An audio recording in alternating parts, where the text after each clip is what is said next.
اس video کو وہ بھائی دیکھے جو سعودی عرب آ کے ان کا نہ اقامہ بنا ہے اور ان کا ابھی تک اقامہ نہیں بنا ہے، نہ تنازل ہوا ہے، نہ اس کا خروج لگا. یہ ویڈیو پورا دیکھے اور دوستوں کے ساتھ ضرور شیئر کرے اور ویڈیو کو بھی لائک بھی کرے. چلیے دوستو شروع کرتے ہیں.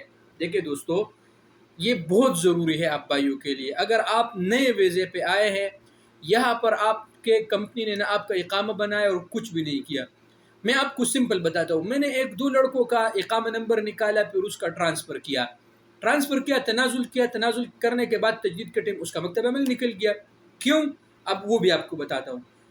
یہ اس لیے ہوتا ہے کہ جب آپ کا 1 سال پورا ہوتا ہے اور آپ اقامہ نہیں بناتے، جب دوسرا سال شروع ہوتا ہے اور آپ پھر نقل کفالے کے لیے طلب ڈالتے ہیں، پھر تجدید کرتے ہیں، تو آپ کا پرانا 1 سال کا مکتب عمل نکل آئے گا. 9800 9600 جو بھی ہے، وہ 2 لڑکوں کا تقریباً 9800 نکلا ہے.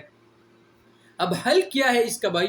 اب حل اس کا یہ ہے کہ اگر آپ ابھی تک سعودی عرب میں ہیں اور آپ نئے ویزے پہ آئے ہیں تو کوشش کریں کہ سال شروع کرنا، اور آپ کا اقامہ نمبر کچھ نہیں نکلا ہے. اگر آپ کا نمبر نہیں نکلا ہے تو یہ اس نمبر پر رابطہ کیجئے، ہم آپ کا نمبر نکالیں گے 0506806153. اس پر آپ رابطہ کریں، آپ کا نمبر ہم نکال کے آپ کے لیے ترتیب بنا لیں گے تاکہ آپ کا پھر مکتب عمل نہ آئے پرانا.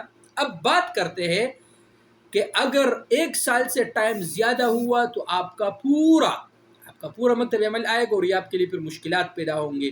اس لیے کوشش کریں کہ اگر آپ کا دوسرا سال شروع ہونے سے پہلے اپنا نقل کفالت کرے، ٹرانسفر لے لے، تاکہ پھر آپ کو کوئی بھی مشکل پیش نہ ہو.